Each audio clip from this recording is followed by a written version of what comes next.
The San Francisco Bay Area, one of the most unique places on Earth. It's extremely attractive. From an aesthetic standpoint, it's probably unmatchable.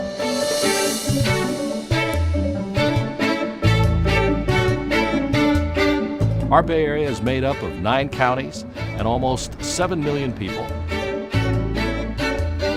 It has an amazing talent pool, one of the most educated places on the planet. People come here for our spectacular environment, our marvelous culture, our great universities, and most of all, for our high-skilled, high-paying jobs from San Francisco to Redwood City and Palo Alto, from Oakland all the way to San Jose. The Bay Area became a really attractive place for technology. Of course, it's the birthplace of the computer chip. If you take a look at the Intels, the Cisco systems, Apple, Google, these are defining companies within the technology industries, and they all seem to want to start and grow from here.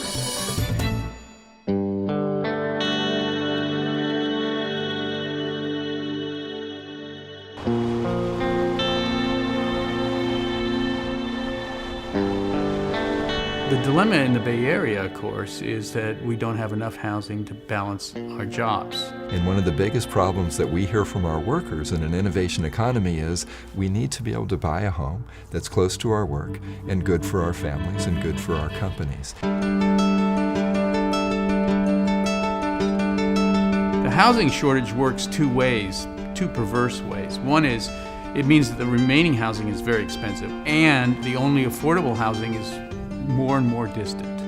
And that pushes people into a lifestyle that has huge environmental implications and negatives. The long commute is not only something that costs people, working people, too much money, it steals their time from family and community. And of course, it's a huge source of carbon emissions.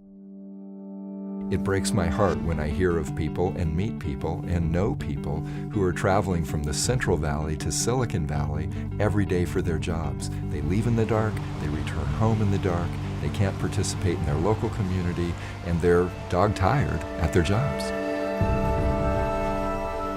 The ability to purchase a home close to work is the top issue for employers, employees, and that we would like to see government address as well.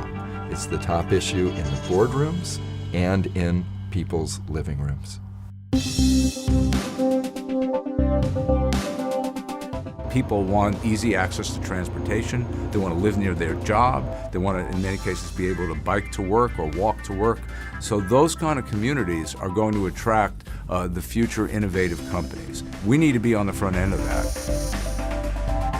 The Saltworks project is an extraordinary opportunity to balance lots of agendas. For well over 100 years, the Saltworks site has been part of a much larger industrial salt-making operation. Dead center in the heart of the peninsula, halfway between San Jose and San Francisco. And the opportunity that we see at the Saltworks site, it's to take this huge 1,400-acre site and to match that site with the community needs of the peninsula, Redwood City, and the Bay Area.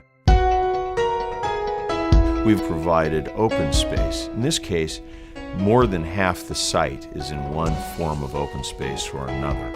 Very importantly, in bay restoration and levee construction, in park lands, we provide an essential first step to private funding of important bay restoration efforts. The remaining half of the site will go to create a transit-oriented community.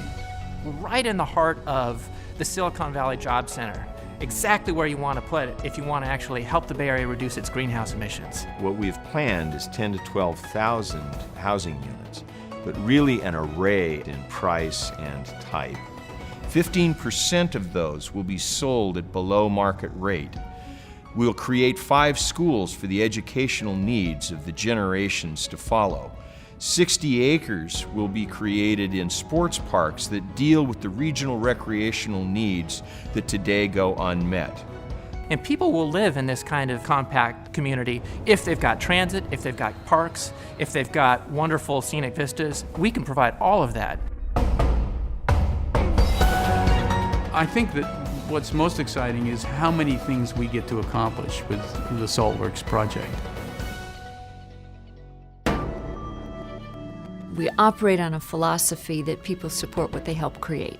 We talked to over 10,000 residents of San Mateo County and Redwood City over a 4-year horizon at a great variety of community events and public meetings. That's how we came up with the 50-50 balanced plan, a walkable, transit-oriented development. If we can have more developments in a compact fashion here in Silicon Valley, we're going to be better economically, we're going to be better from a community perspective, we're absolutely going to be better from an environmental perspective.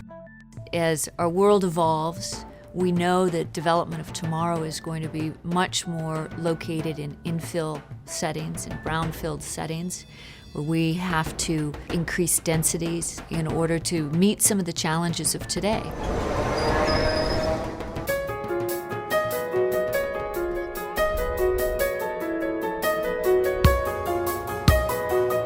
Livability will keep us competitive as a state.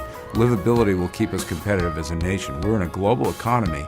We have to understand that the jobs can be here in the Bay Area, they could be in another part of California, they could be in another state, they could be in another country. And the way we compete effectively is by making the Bay Area this great place, an even greater place. Good urbanism deals with many issues simultaneously and doesn't become single-minded about any one.